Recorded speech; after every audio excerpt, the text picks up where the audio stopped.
right. Well, good morning, everyone, and thank you so much for joining us today. And I thank those that we're live streaming with. This is, I guess, our introduction to the Hudson Food Policy Center. Previously, we had focused on obesity alone, and we broadened our mandate. So we have chosen to launch that with the study, which is groundbreaking. We've been involved in studies where we've proven the first business case demonstrating that there are opportunities for industry in this better for you, healthier product arena. And what we're taking on now today is to share with you some findings of our study where we're actually taking a viewpoint from a consumer marketer's perspective, looking at the obesity crisis and using consumer segmentation to apply to that. And joining us today are two outstanding guests and panelists with us. Tracy Massey here to my left. Tracy is the regional president of the Americas for Mars Wrigley Confectionery Company. Previously, Tracy was president of Mars Chocolate North America, so she knows how to market all these yummy products. Tracy is here because she has been a major force along with the National Confectioners Association CEO John Downs, where in working in tandem with the Partnership for a Healthy America, stepped up from an industry perspective to make some serious commitments about selling smaller portions. And within 5 years, the commitment is to sell products that are 200 calories or less. More than 50% of their items will be that. And that's a heavy lift, but it demonstrates leadership in a sector that is in an important arena as it relates particularly into health. So welcome and thank you. My second guest is Dr. Bill Dietz. Dr. Dietz is the director of the Sumner M. Redstone Global Center for Prevention and Wellness at the Milken Institute School of Public Health at George Washington University. That's the longest title I've ever had to remember. Bill is an icon in the fight to address the obesity crisis. Bill was previously director at the CDC of their nutrition, physical health, and obesity activities. He's also been inducted into the Institute of Medicine at the Institute of Medicine. So again, we have two folks from both ends of the spectrum, if you would, luminaries in their own areas, public health and also industry, to help us with our conversation today. And the way we'll run our session today is I'm going to share some of our key findings with you via PowerPoint, and then we'll have a panel discussion on a couple of key topics. And then what we'd like to do is open it up to you, our audience, for questions so that we can cover this topic pretty comprehensively. So with that,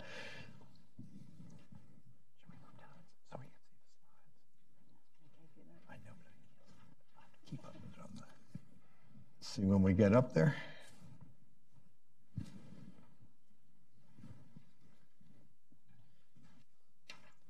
Decided not to work all of a sudden. All right, well, while he works on that, let me share with you, there we go. Okay. So what we're doing today is talk about how we fight obesity, but bringing in consumer marketing approaches. So let's say we're all the brand managers for how to solve this problem. And that's the approach that we'll bring. I mean, my background is, besides directing the Food Policy Center here at Hudson, I also come out of industry. So we're trying to marry the two approaches where we're dealing with a very serious public health problem, and at the same time, we need to do things that also work for corporations so that they're motivated to make change. So again, just top lining, obesity is a serious problem. I mean, you now have 5 states where obesity levels are over 35%. You have 25 where the rate is over 30%. So it's serious. It's very serious, and you don't see any states any longer below 20%. The traditional approaches taken by regulators and public health typically have focused on restricting marketing practices or consumer education or other regulations, but pretty much the population at large. And bottom line is there are some limitations to this. First of all, it's kind of a one-size-fits-all approach. So what happens is, unlike, let's say, from a segmented view, you don't necessarily are able to nail down and find out what specifically can motivate and address particular segment needs. And oftentimes there's unintended consequences. And bottom line is what we're trying to do is shift long-term behavior. And oftentimes that doesn't work. So enter segmentation. When we say segmentation, we mean basically identifying subgroups that behave differently, either in their attitudes or their mindsets or in the kinds of products they purchase. And again, this kind of look is typically taken by industry. And some example, just take an automobile industry where you can take a broad stroke look at it and say, all right, I just buy on price and gas mileage. Or you can, what they typically do now is, well, you know, there's a luxury segment, there's a performance segment, there's a styling segment, et cetera. And they have their own business opportunities. So again, what we're trying to do is take this kind of thinking to this particular problem. So what we're doing today for the first time, in lieu of, let's say, a more standard, let's look at demographics, or let's only look at, let's say, low-income populations, et cetera, we're going to take a more comprehensive look. We're going to look at three key bubbles, if you would. The first one are attitudes and mindsets. In other words, what are the attitudes by different consumer segments based on body mass index? Okay, so we look at their attitudes towards foods and overall. We want to look at their behaviors, in other words, products that they purchase. And also any barriers to change. In other words, are there any kind of deep-seated beliefs that make it difficult, or perhaps even in the demographics that also make it challenging to change? And we then want to take that as an input to help us craft more effective policy and program insights. So our segmentation approach that you'll see today is we have a 4-segmentation model. We're going to be comparing the healthy weight cohort with those having obesity. That's one area we'll be comparing. And also we're going to tease apart this overweight segment into 2 groups, one that's somewhat or moderately overweight and those that are mostly overweight, because there's some potential transition dynamics that we want to see to follow things. And you can see the BMI classifications. This is per the CDC and the National Institutes of Health. And this is our sample total. We are not talking about underweight populations. We do have data on them, but oftentimes not statistically significant. And we do have a 2,000 person sample here, which we're calling our general population. So when you see our comparisons using indexes, it's compared to the general population. The survey was performed by the National Natural Marketing Institute, NMI. They've conducted over 50,000 surveys. We've used them in the past. They've helped us with a lot of analysis. They've also worked with us here, like with the Confection Association and the Convenience Store Group, to do studies. And anytime we say something is statistically significant today, it's at the 95% confidence level. And the focus will be on indulgent products today. So we're talking about all the goodie stuff. You know, we're talking about sodas and candies, all the things you really wanted in your lunch pack today. But we feel it's important to go into detail for these. These were chosen for our first analysis because these are areas that oftentimes are under fire in this arena. And we wanted to find out, well, you know, how directly associated to the issues are they and what roles perhaps they should play. So let me get into a summary of our insights. And we'll show you a combination of, again, straight percentages and the indexes. And again, just to be clear on indexes, an index of 100 is kind of the average for what all our 2,000 people are saying. So anything above 100 with a box around is going to be statistically significant. And we're going to be showing some huge differences today. The first one, as we look at our obesity segment, the attitudes we find oftentimes aren't aligned with healthier eating. You know, you get things like, I know I should be eating healthier, but I don't. And you can see, for instance, the healthy weight cohort is down to 41%, whereas the obesity segment, those who have obesity, are saying 62% agreement with that particular question. And when we break it down a little further into our indices, you can see that with these questions, you know, it's difficult to follow a healthier eating plan, or it's not convenient. Those index very high for those who have obesity compared to our normal weight, whereas at the very bottom, you can see that the normal weight populations are saying, hey, consuming healthy, nutritious, better for you products are important. All right, so you see this dichotomy. There's a different mindset and attitudes that are being brought to healthier eating. We also learned that taste and value, or value for the money, are a lot more important for the obesity cohort. And again, when we break this down, you can see that our healthy weight crowd is willing to act. This is the first time we're seeing this. Healthy weight cohort is actually willing to give up both taste and value for the money for health. Being involved in consumer marketing for 40 years now, it's always been taste, taste, taste, taste, taste, and everything else. Well, this is the first time we're seeing that. And as you see with that 135 index under the obesity cohort, there is a concern that they're saying that healthy food doesn't taste good. So we're starting to pick up a barrier here. This is the perception that it doesn't taste good, but it's also become endemic. We also find that among the top 3 attributes that are most important, only 1/3 in the obesity cohort rate health and nutrition as the top 3. And you can see here that things like taste, value, price, and convenience rate very strongly. And you can see that just the opposite, health and nutrition, is not making the cut here. So you have if you would, an intrinsic barrier to perhaps making some change here. Whereas our healthy weight crowd, they're the only ones you see where statistically they're showing proclivity more towards health and wellness, as we stated earlier. We also see some different mindsets. Again, we peppered our study with some, I don't want to call them Myers-Briggs type questions, but in that arena, just to try to get insight. All right, we're trying to get to motivation here. It's not enough just to know the facts or what somebody's income level or education level is. We're trying to really understand some of the things that are driving. So we found, for instance, that, you know, I have cravings for healthier food and I just give up. That's a response that was very high among the obesity cohort.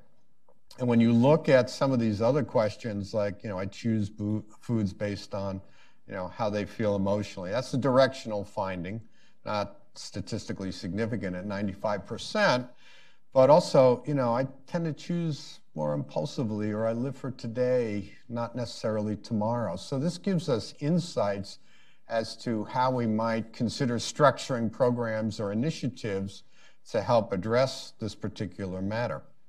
Label reading. The healthy weight cohort clearly is not only reading labels at a higher clip, but also selecting their products when they read nutritional information on the front of the panel or the back of the panel, or even reading the nutritional label. So what it suggests, again, is, I mean, I think even, you know, industry will agree that providing information is important for transparency for their products, but we have to then step back on this and say, labeling can just take us so far as a solution by itself to this particular problem. So again, makes sense to do it, but we have to be careful about presuming that it'll take us all the way. This is a very interesting one. We then looked at our indulgent products, and we can see very clearly that our obesity cohort does have higher purchase rates for the soft drink products, salty snacks, sweet baked goods. Twinkies didn't make the cut here. And interestingly, very consistent with a study we conducted 2 years ago, we found that not a statistically difference in consumption of chocolate and non-chocolate candy. Everyone likes this across the board, even our hardcore health crowd. I guess that it gets an exemption. But this is very important information, because what we're seeing here is that there is overconsumption of these product categories. We don't have causation, but there's no doubt that the obesity cohort is definitely consuming more and more of these products, with the exception of candy. Sugar, everyone, sugar is now public health enemy number 1, all right? But who cares about sugar? All right, the ones who care about sugar, again, are our healthy weight cohort, all right? They'll avoid, many of them are avoiding all sweeteners. And when you look all the way across that at that 74.7 number, it's like, no, not doing it with the obesity segment. Whether it's looking for natural sweeteners or not consuming more high fructose corn syrup, or looking for the, no sugars added. Again, the normal or healthy weight cohort is really focused and drilled down on this, whereas those who have obesity, it's not a priority, or it's not high enough relative to the other cohorts. And then when we look at exercise, it's not only that those who have obesity in the obesity cohort don't like to exercise, but also they don't believe in it. Second one, I hate to exercise. Well, if you don't exercise, I hate to exercise, but also you don't see a high index against the question, exercise is important for health. Clearly our healthy weight, and even those who are somewhat overweight, get that message, but then that message falls off. So we clearly have a gap, but an opportunity to help in the communications here, because there's something that is inconsistent across those two arenas. However, we did find out that expense is an issue for those in the obesity cohort. Not only that, but also those mostly overweight. And this is pretty much echoed by the demographics. And again, just to reiterate, we do have the demographics here, but the focus is more on the attitudes and products purchased. Those are the cohorts we're looking at the data. And it's clear that those who are more of the healthy weight, have higher income, they have higher levels of education compared to the obesity cohort, which has lower income levels, also more of them on the SNAP program, food stamp program. You see more college graduates, and also it does skew a little younger to healthy weight compared to more Gen X and baby boomers in the obesity cohort. Now, a couple of opportunities that we found here. Number one, all groups seem to be looking for better for you, healthier, on-the-go options. So we think that's a huge opportunity for industry to capitalize on. At the same time, especially to this question, it's unlikely I'll give up on my soda and snacks, but I'd sure like to see it in smaller portions. That's a biggie, especially for the obesity cohort. That suggests that there's a huge opportunity for industry to step up and help in this area. They're waiting for help. And then when we look at the restaurant sector, we did have specific questions in that sector. We found, for instance, looking across all respondents, they want healthier options, they want smaller portions, and oh, by the way, that third thing, that 36%, I checked the calorie content. Well, we know is checking the calorie content.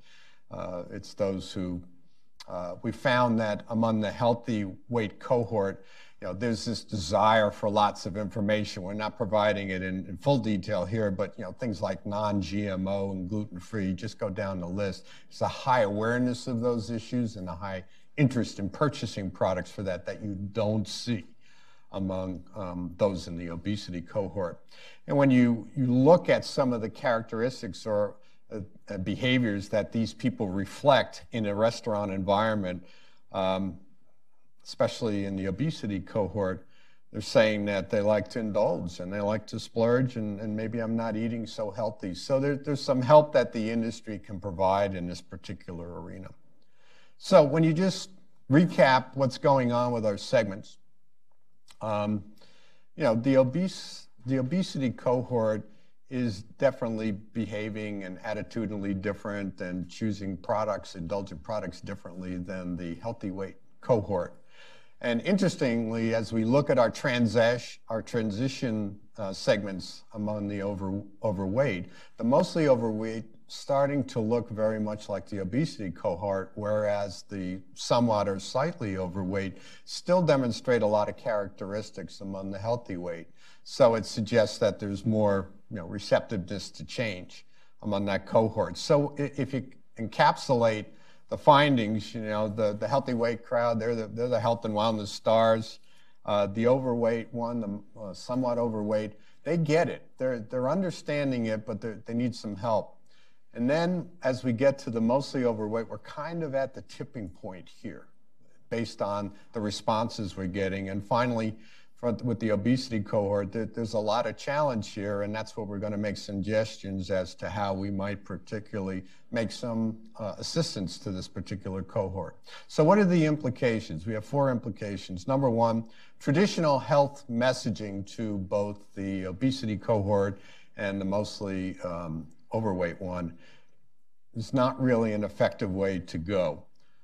Particularly given that their expressed attitudes, mindsets, the way they're purchasing are not consistent with a one-size-fits-all kind of message. Again, our healthy weight crowd gets it. They want it. They want more information. I mean, this crowd would love a nutritional label that goes all the way down to the floor. All right, that is the desire. But it's not the same sentiment at the other end of the spectrum. We need to remove calories from indulgent products, particularly on the beverage side and also the snack side and the sweet baked goods side. They really do contribute to overconsumption. And the third point is that, we're going to talk about stealth.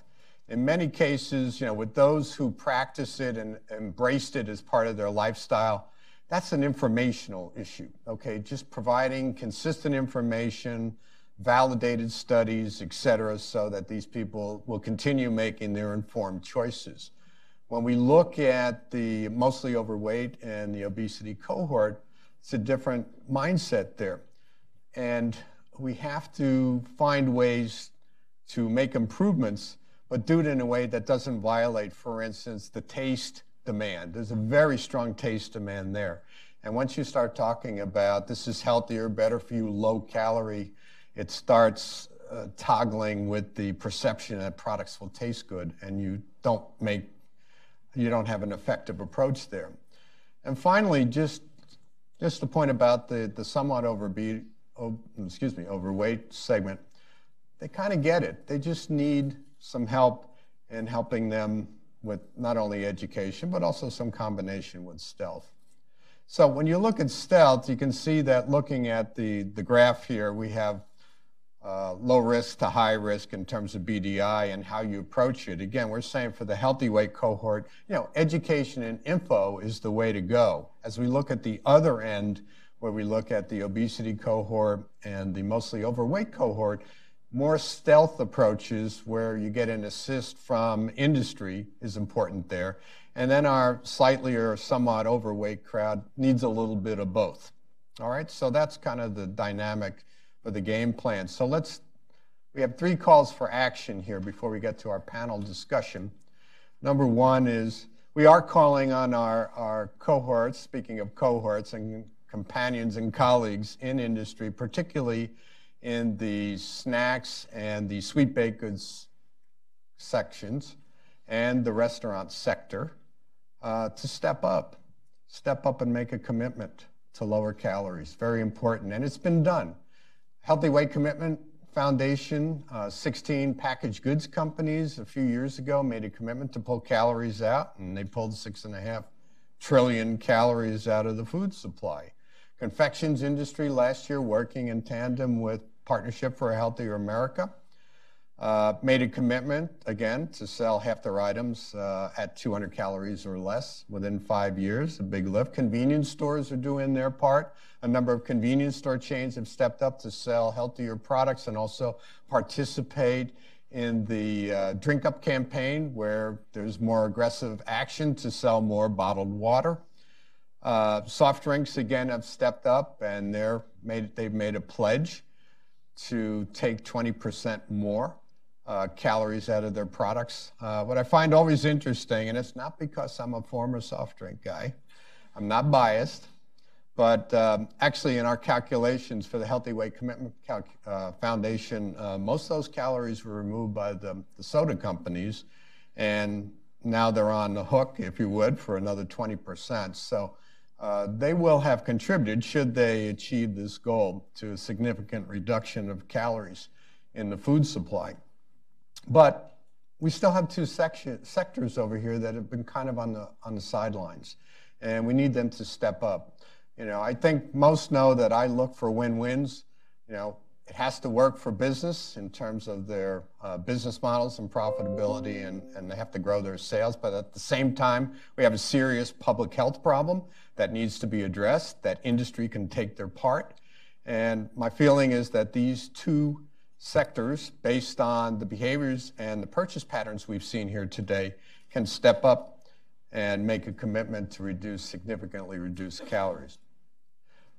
In contrast to that, the public health community has done quite a bit of work, a lot of good work on this. We're making a strong suggestion for them to reassess how they approach dealing with this particular issue and to break it down into segments so that what is proposed, whether it's labeling or considerations, you know, should we even tax?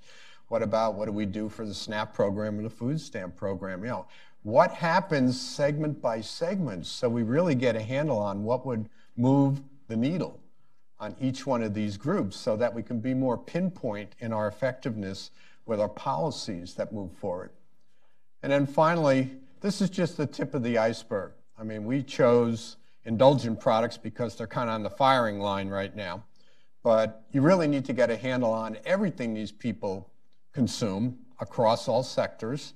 And we need to look at restaurant items so that we can get a full picture of what everyone's attitudes are, what they're purchasing, what they're consuming. And now we can be smart in the terms of being very precise in the policy directions that we looked at. And this will also help with our messaging once we know that, because as many of the food companies learn, you can't just have one message that you expect every single consumer to understand. You have to have different messages that go to different consumers. So in this case, our consumers are people that impact their eating habits.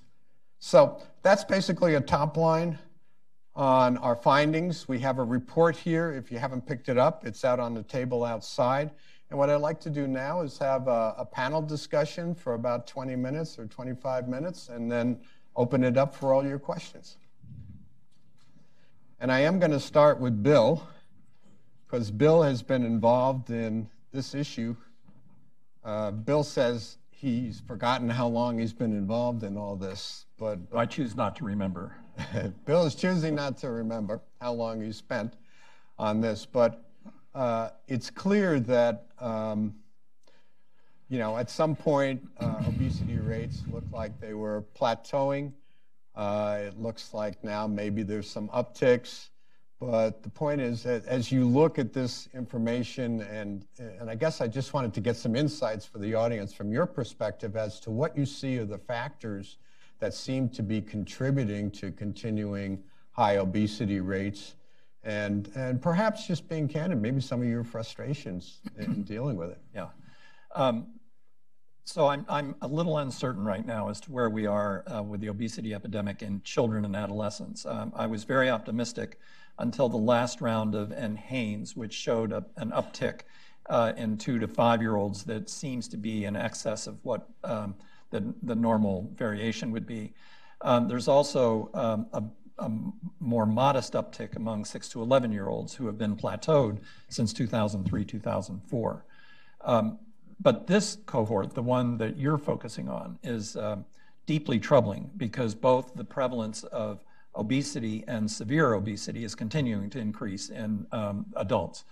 And one of our most recent concerns has been the onset of obesity in 20 to 39-year-olds. That seems to be a high-risk period for not only weight gain, but excessive weight gain. About 23% of women and about 12% of men gain 20 kilos, 44 pounds or more during that period. So that period may be a period of rapid onset.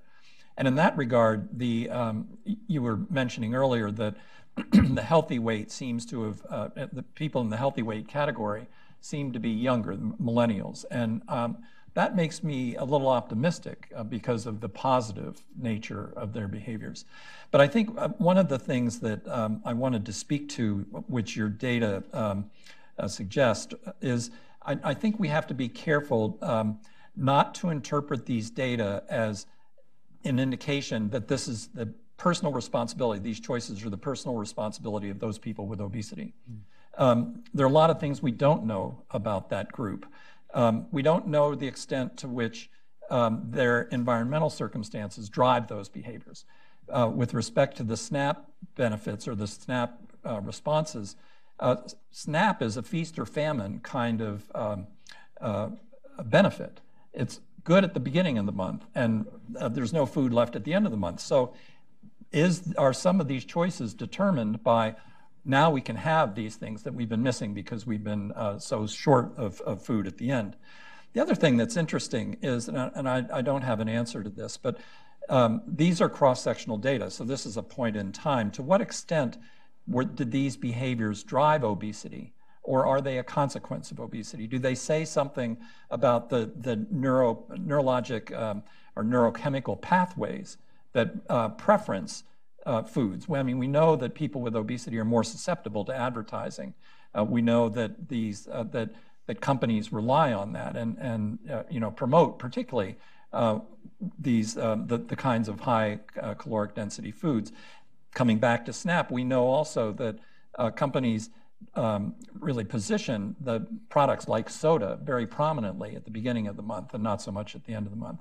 So I would just caution us not to interpret these differential choices or attitudes by obese people as reflecting their personal responsibility. And I think that's the pushback that you're going to get from these data, that people are going to say, this is up to them. They could make other choices. This is not up to the Restaurant Association, not up to the snack industry to turn this around. Yeah, and I think it's very clear from our perspective here that industry has to do its part, public health community and regulators have to do their part.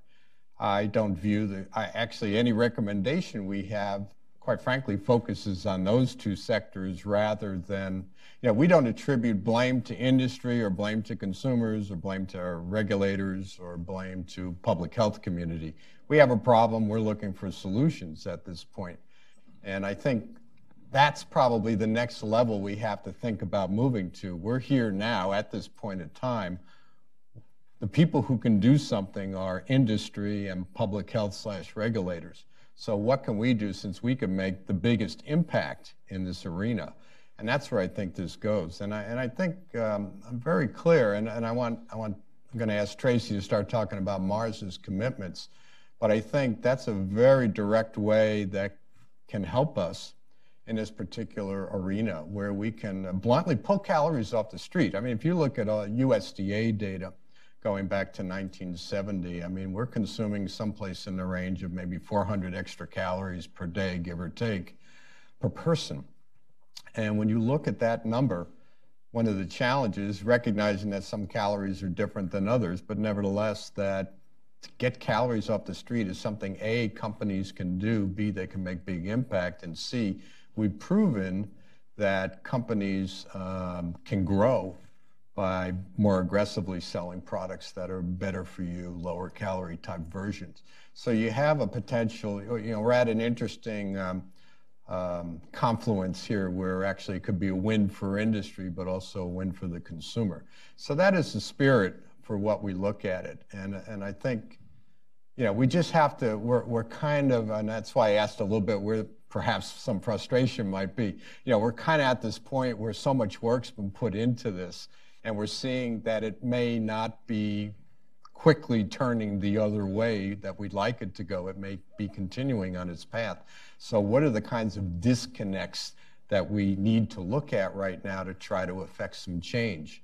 And I think one of those disconnects is getting industry to step up and make commitments. And Tracy, you were one of the leaders in last year's commitment for the confection industry to make a commitment. And I was curious to hear from you as to why you got involved, why you took your leadership role, and perhaps your point of view and also Mars' philosophy on that.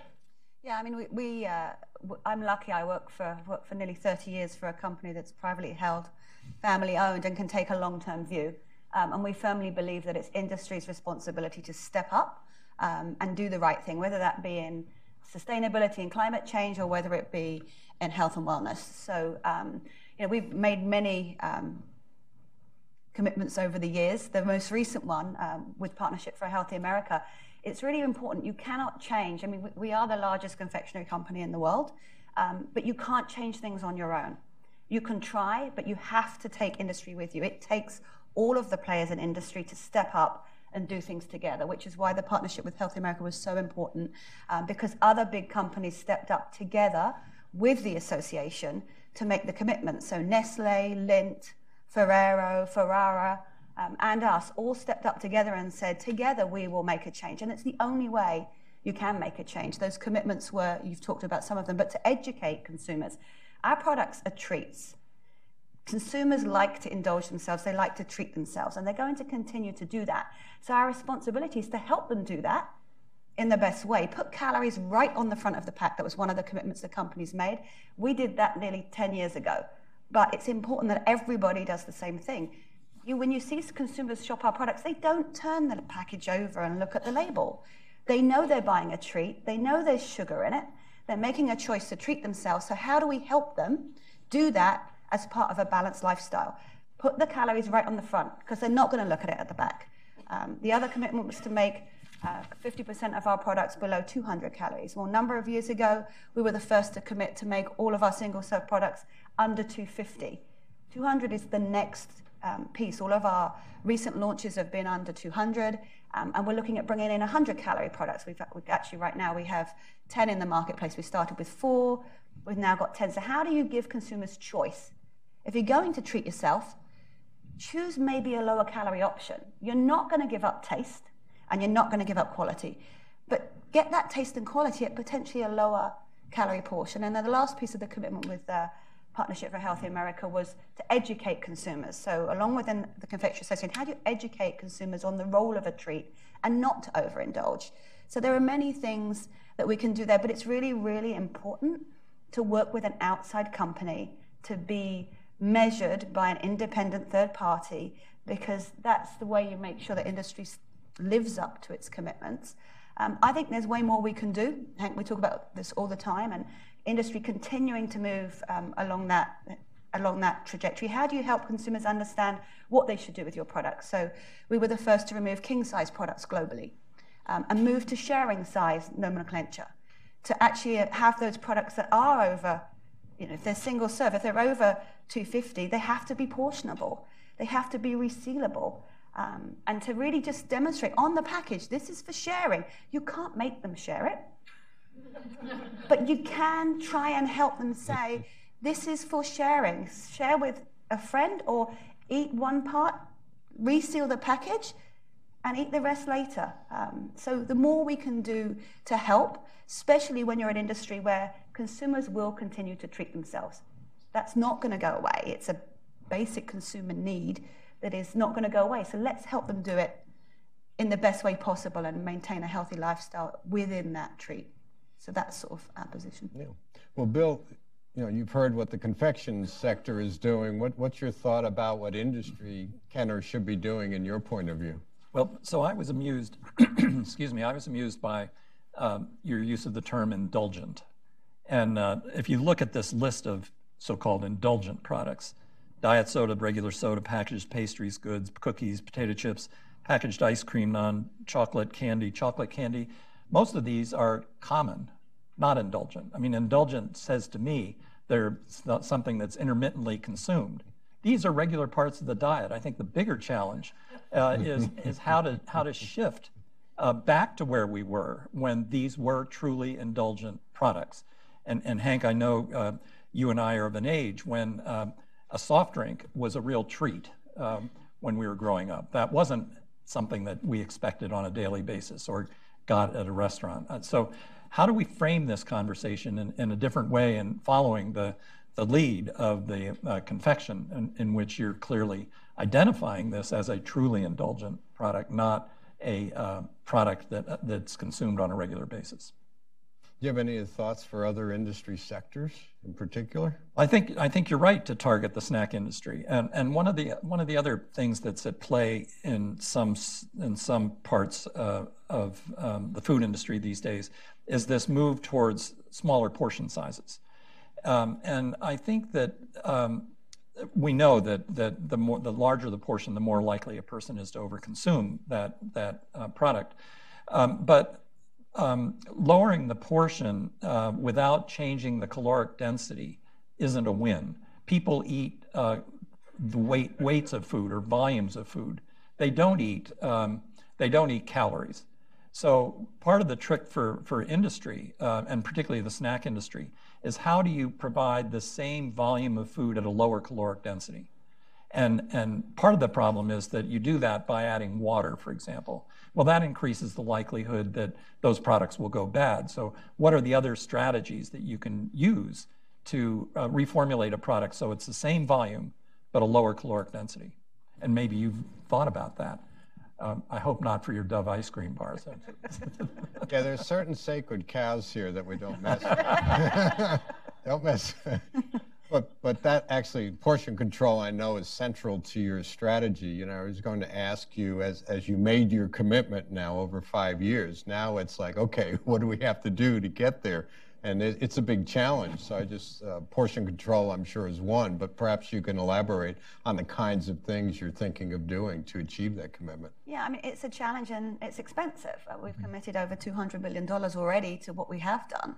And it's something we're going to need to continue to do. If I think about, our biggest launch ever, and in fact, the biggest launch in the confectionery industry last year was M&M's Caramel, and that's below 200. I didn't add water to it. I don't think you can, right? But it's hard. It's hard to make good tasting things at lower calories, but it's critically important to do that and to continue to push that envelope. Our recent brand launch, Maltesers, again, the single pack is under 200 calories. Big is the 100 calorie. And again, you can't make people, but you can at least work with retailers to try and say, provide options so that you can still have the great taste, because what's clear is people will not give up taste. They will not give up quality and they will not give up taste. One of the ones I like to use is we did a study where we gave people bags of M&Ms, 2 sets of M&Ms, and told them one was lower in sugar and calories. And they were exactly the same product. No difference. So we sort of didn't quite tell the truth. They told us the one lower in sugar tasted worse. And they didn't. They tasted exactly the same. So part of it is stealth. Honestly, as you do this, you don't tell people, hey, I've reduced the sugar. We have a lot of research and I spend a lot of money on reducing fat, reducing saturated fat, reducing calories. But you can't tell people, hey, now lower in sugar, even if it is, because they think it tastes worse. So there is a lot of stealth in there to be able to just do the right thing and help consumers to manage their diet, but saying this is now lower doesn't really work. Or healthier. Or healthier. Yeah, if you say it's healthier, they don't want it. So it's really, really important to reduce the size. So I mean, just this year, our new M&M's Flavor Vote, 3 varieties under 200 calories. 100 calories is really big. Like I said, we've extended that from 4 to 10. As we launch new products, whether it be M&M White Chocolate Peanut, we're trying to bring it in. It is a bit more stealth because it's harder to do it with the things you've currently got out there. But it's really, really important. Yeah, I think to Bill's comment, as we try to figure out the best pathway to pursue, one thing is if you have a product that kind of is what it is, and that's the expectation of a consumer, the more you migrate away from that, the more challenging it is for the company.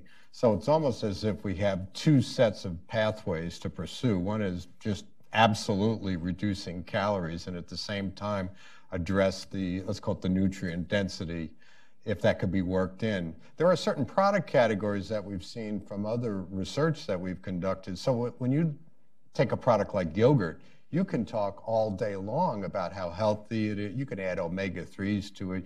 You could add kale into it and it'll be fine. for that particular product. Well, maybe not. You cringed on that one. Maybe we have some sweet in there. But the point is, it has a healthy halo attached to it. So you can talk freely about how healthy and good tasting a product like that is. The challenge to our definition of more indulgent products is that it definitely runs against the perception of how the product tastes, and we know that's the biggest barrier we're dealing with. So I think that's a challenge for industry. I know one of the things, as we're talking about sugar, sweeteners are a hot button. Again, concerns about artificial sweeteners. And I know many of the major companies are looking at next generation beyond stevia, which is a natural sweetener. That's the holy grail to them. I mean, if they had it tomorrow, it'd be in all their products. I don't know if there's any work that you've seen or you think that's a potential good solution as you look for more natural sweeteners to offer these kind of products that naturally bring down the calories. They are what they are, but they're a better version. And it seems to me that those could go a long way to making a huge difference. Well, the literature on artificial sweeteners, particularly in soda, is mixed. There are some studies which show that there is no difference in weight gain in people who are consuming diet sodas versus not. And part of that, I mean, that's paradoxical, and it probably has more to do with what you eat in association with a diet soda. But the other curious thing about diet sodas is that, and non-nutritive sweeteners, is that they light up the same pathways as sugar in the brain. So there may be some kind of neurocognitive process at play as well. The other thing, and you can't let a conference these days go by without talking about the microbiome. So there is some work going on at GW on the potential changes in the microbiome or differences in the microbiome associated with people consuming non-nutritive sweeteners and those who do not. But that's really an open issue for research. Okay. I wanted to ask one final question for Bill before we go to the audience questions. Is there anything, what do you think the public health community can do differently at this juncture? Again, given that it still remains a challenge. Well, the places where we've seen success, and there are some at the community level, are those which have employed a multi-dimensional intervention. That we can't think that all we need to do is put an excise tax on soda and everything will be fine. Or we build walking trails in a community and that's going to increase physical activity. That there have now been probably, well, we know that there have been about 20 communities in about 7 states now that have reported clear declines in the prevalence of obesity in children. I'm not aware of any that have reported declines in the prevalence of obesity in adults. But those places that have reported declines in children and adolescents have been multifactorial, multidimensional, cross-sector. And that's, from the public health community, that's where we need to go. With respect to at the national level, I don't think we're going to see changes at the national level. I think that, like we saw with tobacco, the changes are going to begin locally and spread. And I think that's the stage that we're in. Furthermore, I think that many of the interventions that people have tried are not likely to have a very significant impact on caloric balance.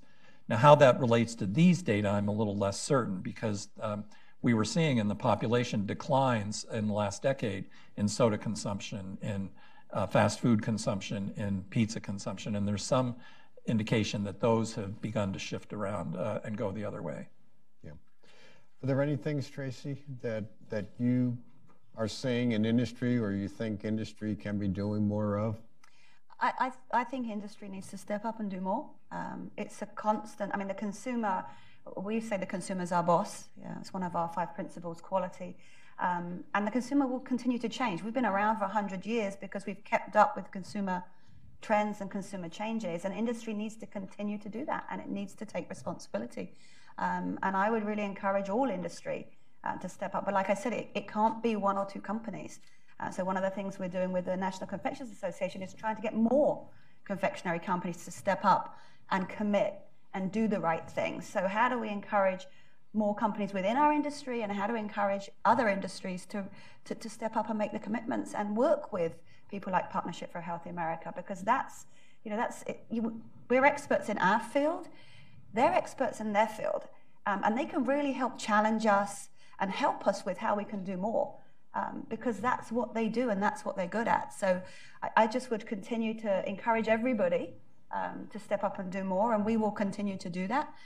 It's funny because I often get asked the question when the World Health Organization came out with their findings that you should restrict sugar to 10% of the diet, and we were the first manufacturer to come out in support of that and sugar labeling, and people were like, well, why would a confectionery company be the first ones to step up and support it? But you know what, because it's important and it's our responsibility, and we will continue to do that. And I would just encourage, there's many like-minded companies out there like us that are doing similar things. I just would encourage all of industry to do the right thing and help.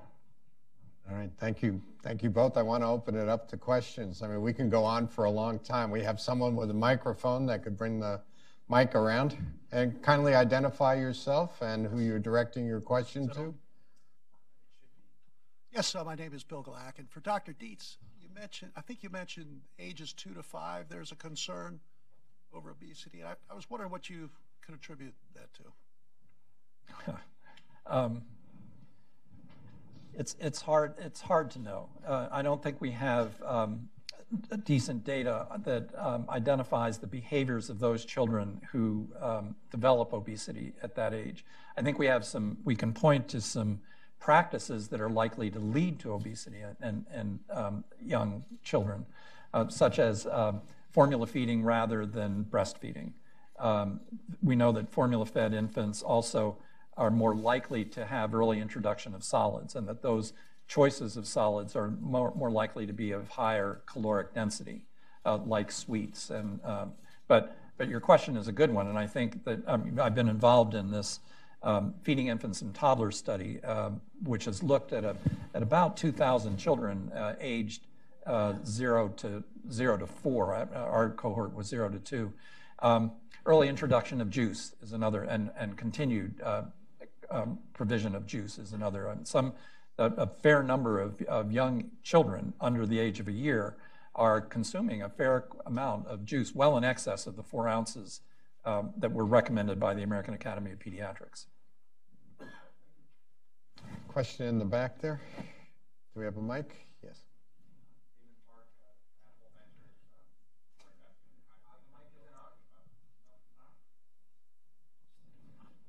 No.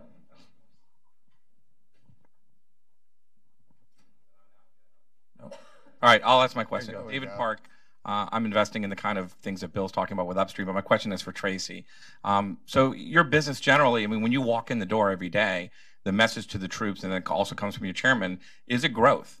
Because if you look at it, your business today, although the common perception is that candy rules the roost, it's not the most profitable sector that you guys have. It's now pet food. I mean, you're 20% of pet food.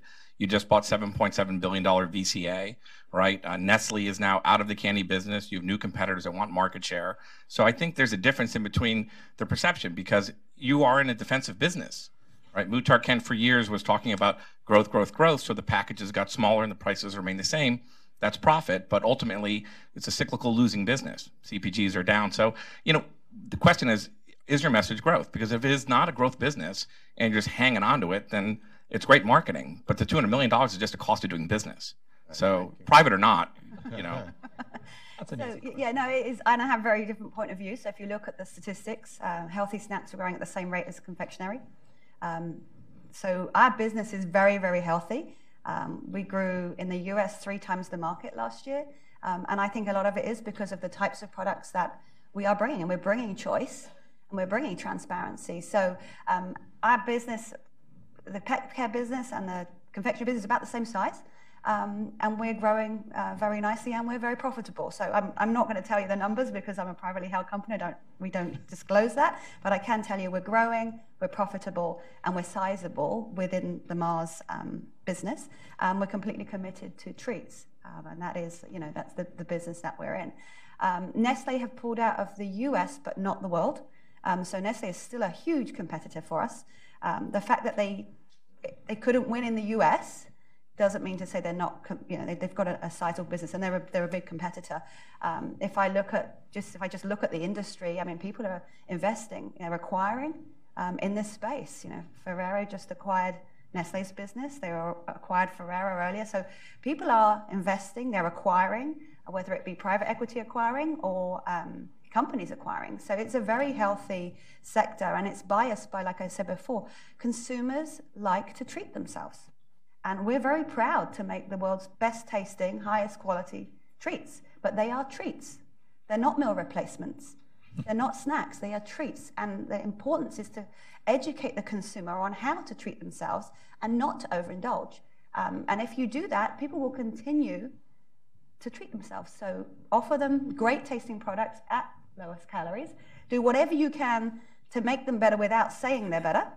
And the business is very, very strong. So, yeah, just one thing on the whole treat nomenclature. I mean, we've done a lot of research in this arena, and it's very clear to us when you compare the confections, or let's say the chocolate sector, with salty snacks or other kinds of snacking, the frequency of purchase is significantly less frequent for these kind of products compared to the snacks or the meal replacements, which are more regular types. So I think we have hard numbers on that. It's not part of this report, but I think that's it's interesting. And then the second factor, again, is what we're seeing, just to your earlier point, that it's across. We've looked at segments besides our BMI segments. We've looked at health and wellness segments, anywhere from what they call well-beings all the way to, I love this descriptor, eat, drink, and be merry. It speaks for itself.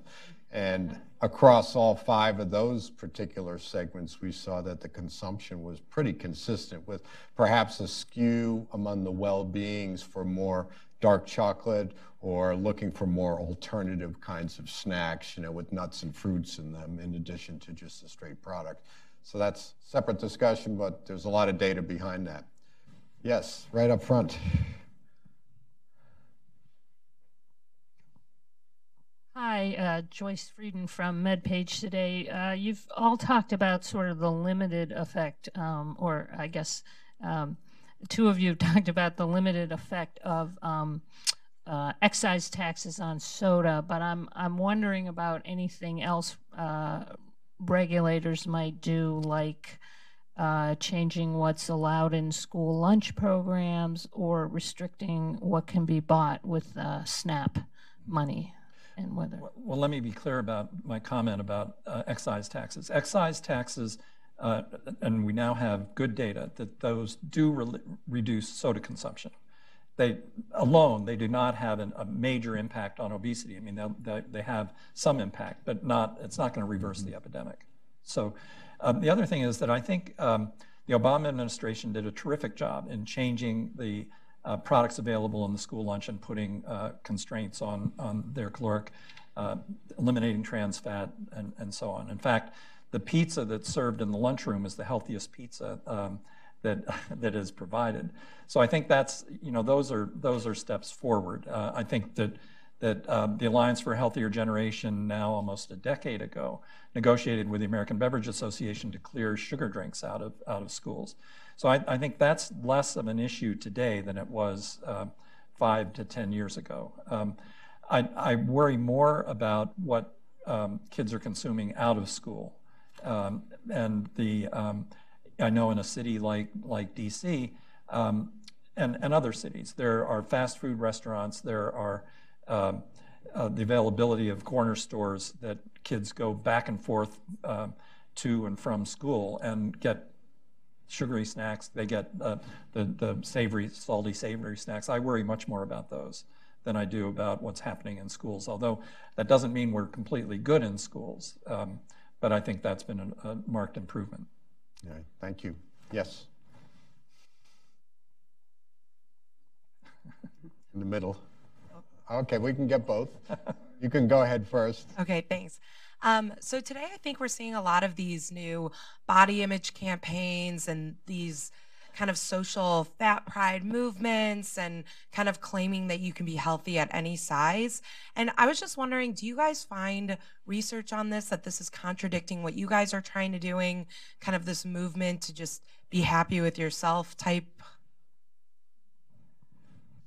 I think that the goal is for everybody to be healthy at whatever the weight they are. But I think one of the concerns that I have about the fat acceptance movement is that the adverse effects of obesity are neglected or not recognized. And some of those are reversible. So that if somebody has obesity and is inactive, activity would increase glucose tolerance, it would improve lipid levels, it would improve blood pressure. So physical activity is one of those drugs which I think will work across the population at any weight. But I don't think we can say that obesity is not a health concern. It is. And it's driving rates of cancer, which are increasing and occurring in younger people. It's driving rates of type 2 diabetes, which now affects 10 to 12% of the US population and is still rising. And it affects blood pressure, which affects a huge number of adults in the United States. All right, thank you. This question right here in the middle.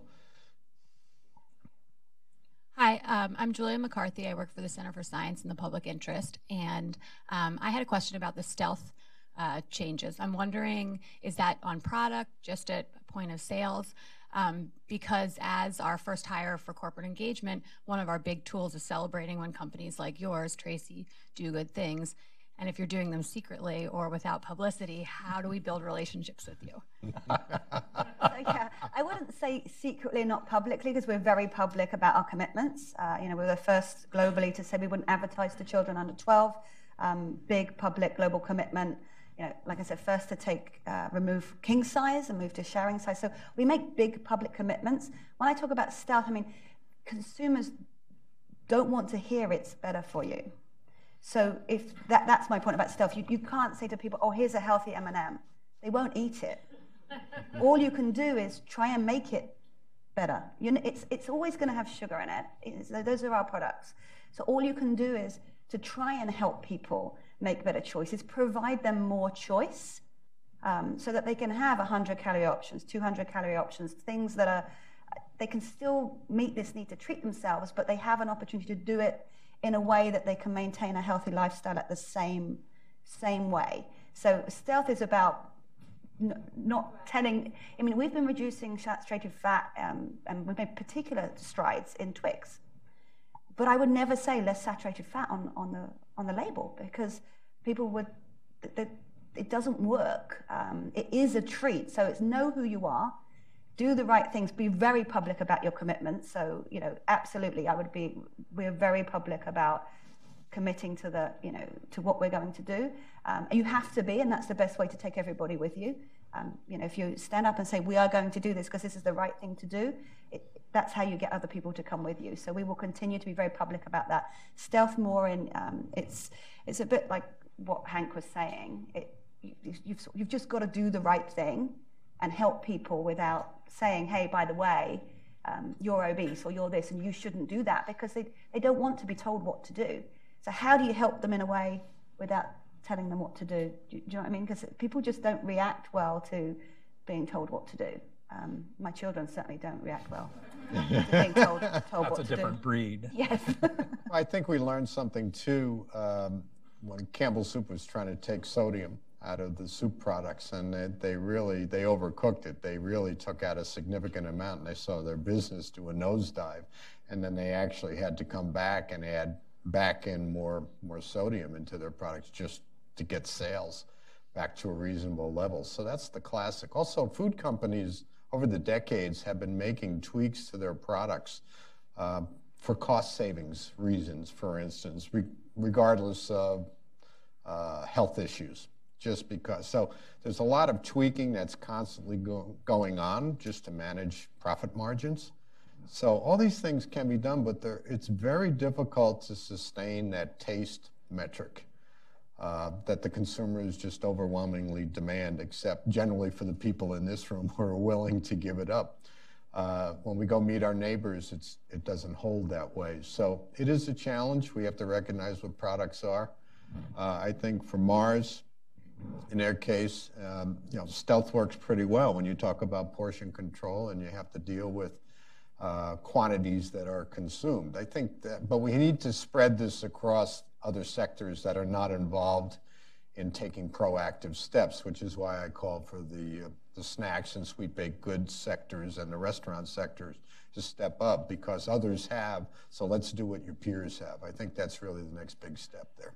I think the Kraft macaroni and cheese example is a really good example of a stealth intervention where they changed salt and I think saturated fat and didn't tell anybody, but monitored sales. And after 3 months, when sales didn't change, they announced that they had made some changes. Yeah, and also with the artificial colors in there. They used to have that neon orange, and now it's more natural. I believe it's all natural colors. And you're right, they did the same thing. They didn't tell anybody they were making the change. It worked out fine. Let's just move forward. And it's not just product, it's packaging too. Yeah. How can you use packaging to help you, whether it be resealable? Yeah, there's a lot that can be done with packaging. Again, it's not easy, but it's important. Yeah. There was another question. Yes, over here. Yeah, so I understand that, thank you.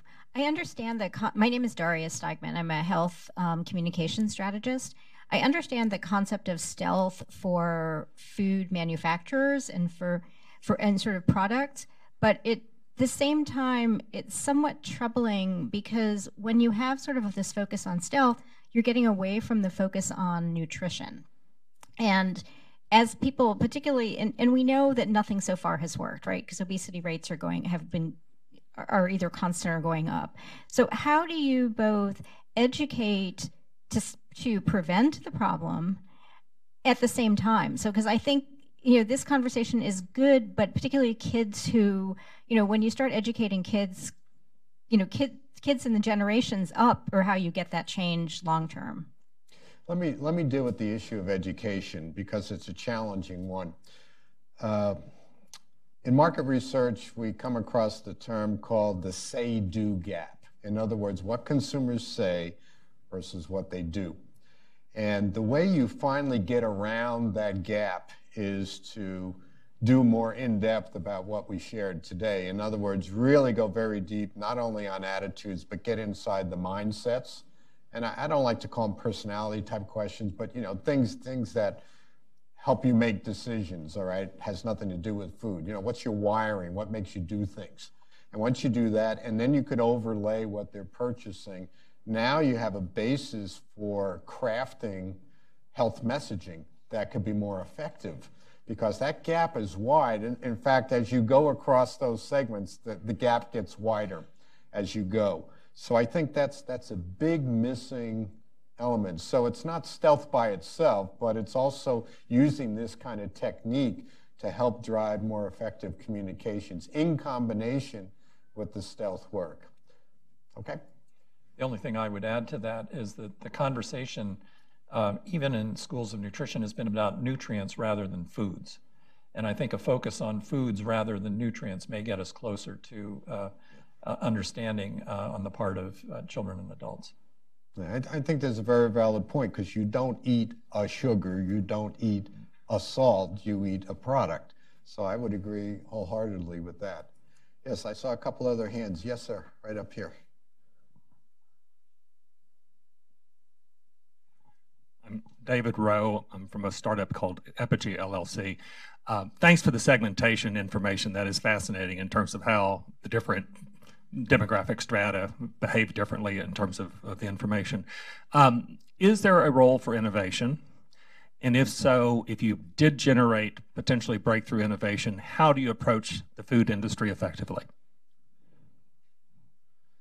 I have some thoughts on that. I mean, I think, the innovations, let's go back to sweeteners like stevia or variations, the next generation of a no-calorie or very low-calorie sweetener that happens to be natural. I think they have a very important role to where we're going. Again, I think we have a dichotomy in the way consumers are perceiving this. You have those amongst, let's say, the The healthy weight cohort is also more like our well-beings I spoke of, where they want everything pretty much correct, so that nothing artificial needs to show up there. However, I like the notion of, even if it's not perfect, being applied across the rest of the cohorts if there are ways to bring down calories among those groups. Again, if the problem, as Bill alluded to, or actually you were very direct about it, high rates of obesity are high risk. They lead to cancers and they lead to type 2 diabetes, et cetera. It's the problem we really need to wrestle with. Yes, we need to get everyone to eat healthier, no doubt about it, but when we try to do both of those together 100%, we're probably doomed to fail because we're going to come up short all the time. So I see a role for products that could help reduce calories and sugars, even if they're not perfect products, to be applied just to get the calorie level down, provided they yield a product that tastes good and is affordable. Yes, Roger. Hi, Roger Lau with the Grocery Manufacturers Association. Obviously, the word stealth got our attention because I think I'm the fourth person to ask a question about it.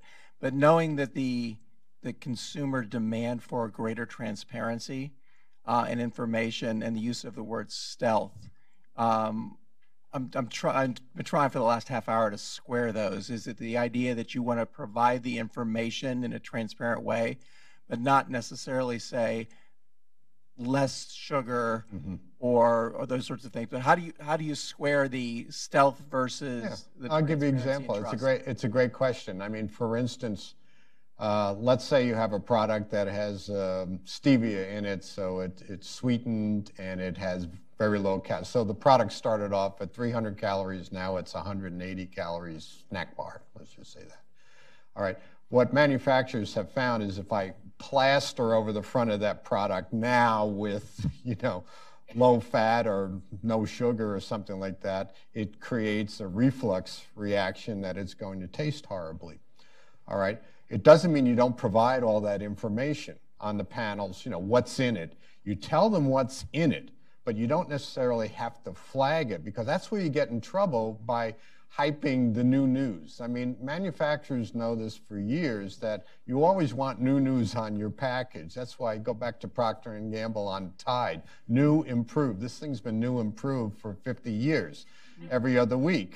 All right, but there's a reason for that, because they want to use that for messaging. In this case, though, don't tell them. It's there. I mean, provide the information. Remember, our folks who are, in this case, healthy weight, but also the well-beings, hungry, insatiable for nutritional information. You have to provide it, and as Tracy mentioned before, it's important for manufacturers to be transparent. Bluntly, consumers want these companies to be transparent now. They have to be transparent. So provide all the information. It's what you flag and what you highlight. Again, if it's a yogurt product that's lower in sugar, absolutely, because that audience wants to see those benefits. But when you get to these kind of products, you just end up, you're over the line at that point. Yeah, I think so my message is you have to be completely transparent. So the way to help is choice and transparency. And it can't go, in products that we make, it can't go on the back of the label. The calories have to go on the front, because people aren't going to turn it over. I mean, you never see people going, oh, I wonder what's in an M&M. They know that they're treating themselves. They know what they're eating. Put it on the front. And then that's the most transparent you can be. And then they can help use that. I mean, I know myself, when I treat myself, I do manage my calories. I wouldn't say I'm right in the healthy piece, but, I'm very careful about what I have. And so, it's easier, make it easier for me to do that. Make it easier for me to manage my lifestyle. Put it on the front. In restaurants, put it on the menu.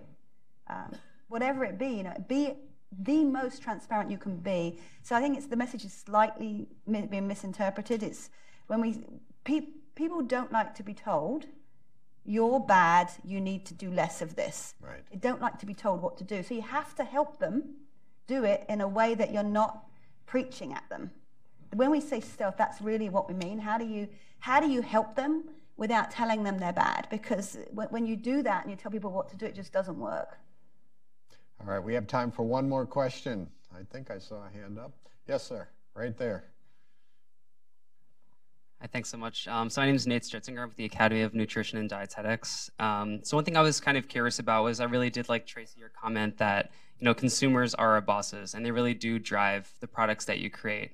But I was also curious, like from your standpoint, is there the ability for you as a company to drive demand in a different way? So creating a brand new product, for example, that might be a little more healthier in some way, to drive that demand and create behavior change. And is there any way for you to work with the public health community to potentially do that? So, I mean, I'll give you, so we have a food business too, Uncle Ben's.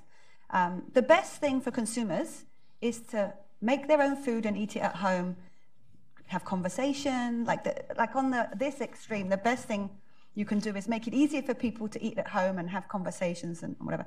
Consumers are, though, we know, more on the go and snacking more. And so it's important when they do snack that they have healthy snacking options. Then over here, you've got my products, which are treats. So one of the things that we have done and will continue to do is we announced our partnership with Kind back at the end of last year. If you're going to snack on something like a Kind bar. It's the leader in healthy snacking. I mean, it's nuts, fruit.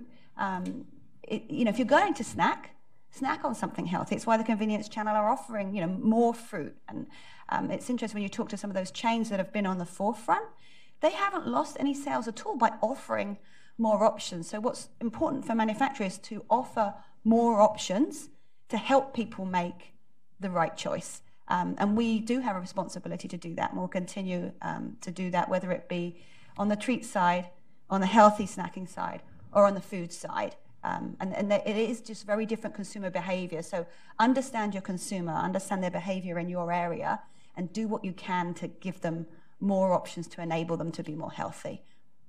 Does that make sense? All right, thank you for your questions. Please join me in thanking our esteemed panelists.